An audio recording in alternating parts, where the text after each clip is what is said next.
कोई मुझे बचा सकता है क्या? धारण करिए। और माता लक्ष्मी जब घोड़ी बन गई, अश्वी बन गई, आंख में से आंसू जो गिर रहा था, वो आंसू देवादिदेव महादेव के शिवलिंग पर, जो पार्थिव शिवलिंग का निर्माण माता लक्ष्मी ने करा था, उस शिवलिंग पर अश्वी घोड़ी बनी माता लक्ष्मी के आंख के आंसू गिर रहे थे।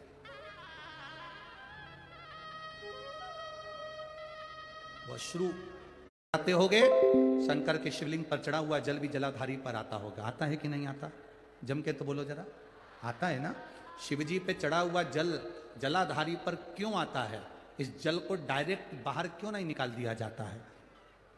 शंकर का शिवलिंग अकेला क्यों नहीं रखते? उसको जलाधारी के साथ ही क्यों रखते हैं?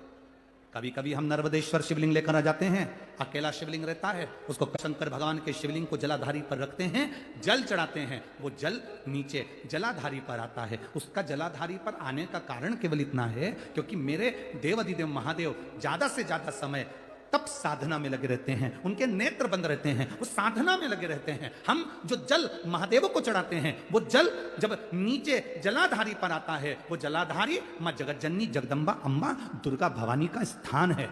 शिव जी हमको नहीं देख पाते हैं तो मां जगतधात्री 64 योगिनी हमारे ऊपर कृपा दृष्टि कर देती हैं और शिव जी से कह देती हैं। वो जो जल का महत्व है, वो जल जो शंकर भगवान पर चढ़ा, जलाधारी पर आया, और उस जल के महत्व को हम जाने कि हम नहीं कर पाए, पर वो जगत जननी के ऊपर जब जल जाता है शिव जी का चढ़ा हुआ, तब जगत धात्री दुर्गा भवानी स्वयं शिव जी से कहती हैं, ये रोज आती है, रोज रोती है, रोज जल चढ़ाती है, रोज प्रार्थना